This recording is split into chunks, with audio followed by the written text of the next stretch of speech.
മുടി നന്നായിട്ട് ചീകി വെക്കുന്നതിലും ജോക്കൂട്ടന് ഇഷ്ടം ഇതേപോലെ ഇങ്ങനെ ലേസി ആയിട്ട് ഇടുന്നതാണ്.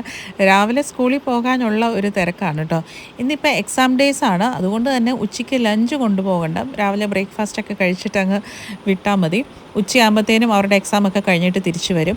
ഇന്നിപ്പം ജോക്കൂട്ടന് മാത്രമാണ് എക്സാം ഉള്ളത്, അന്നയ്ക്കും സാറയ്ക്കും ഇന്ന് സ്റ്റഡി ലീവാണ്. അങ്ങനെ ജോക്കൂട്ടൻ രാവിലെ ബ്രേക്ക്ഫാസ്റ്റൊക്കെ കഴിച്ച് സ്കൂളിൽ പോകാൻ റെഡിയായത് ഷൂ ഒക്കെ ഇട്ടുകൊണ്ടിരിക്കുകയാണ്.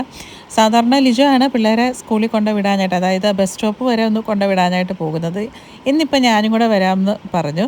ലിജോ രാവിലെ നമ്മുടെ വീട് പണിയുന്ന സ്ഥലത്ത് ജോലിക്കാരൊക്കെ വന്നിട്ടുണ്ട്, അപ്പോൾ അങ്ങോട്ടേക്ക് പോകുകയാണ്. പോകുന്ന വഴിക്ക് ജോക്കൂട്ടൻ പറഞ്ഞു എന്നാൽ എന്നെ ജസ്റ്റ് അവിടം വരെ ഒന്ന് കൊണ്ടുപോയിച്ച് തിരിച്ചു വരാനായിട്ട്. നമ്മൾ വീട് പണിയുന്നത് ഇതിൻ്റെ തൊട്ടടുത്താണ് കേട്ടോ, നമ്മുടെ വീടിൻ്റെ തൊട്ടടുത്ത് അത് അങ്ങേയറ്റത്ത് കാണുന്ന സ്ഥലത്താണ് നമ്മൾ വീട് പണിയുന്നത്. വീട് പണിയൊക്കെ കംപ്ലീറ്റ് ആകുമ്പോൾ ഇവിടെ നിന്ന് നോക്കുവാണെങ്കിൽ നമ്മുടെ വീട് കാണാനായിട്ട് പറ്റും. അങ്ങനെ ജസ്റ്റ് അവിടം വരെ പോയേച്ച് ജോക്കൂട്ടനെ തിരിച്ചു കൊണ്ടുവന്നു. സാധാരണ വരുന്നതിൽ ഒരു 5 മിനിറ്റ് ഞങ്ങൾ നേരത്തെയാണ് കേട്ടോ ഇന്നിപ്പോൾ സ്റ്റോപ്പിൽ വന്നത്, അതുകൊണ്ടാണ് ഞങ്ങളിവിടെ കുറച്ച് നേരം വെയിറ്റ് ചെയ്ത് നിന്നു. ജോക്കൂട്ടന് പിന്നെ മുടി ഇതുപോലെ ഇങ്ങനെ ചീകി വെക്കുന്നൊന്നും വലിയ താല്പര്യമൊന്നുമില്ല. അപ്പോൾ ഞാൻ അങ്ങനെ ചെയ്ത് വെച്ച് കഴിഞ്ഞപ്പോൾ പറയാണ് കുറച്ച് നേരം കഴിയുമ്പോൾ ഞാൻ എന്തായാലും മാറ്റും എന്ന് പറഞ്ഞുകൊണ്ടിരിക്കുകയാണ്. അങ്ങനെ ഞങ്ങൾ വെയിറ്റ് ചെയ്താൽ സ്കൂൾ ബസ് വന്നു. അപ്പോൾ അവനെ സ്കൂൾ ബസ്സെ കയറ്റി വിട്ടിട്ട് ഞാൻ തിരിച്ച് വീട്ടിൽ വന്നു. ബൈ.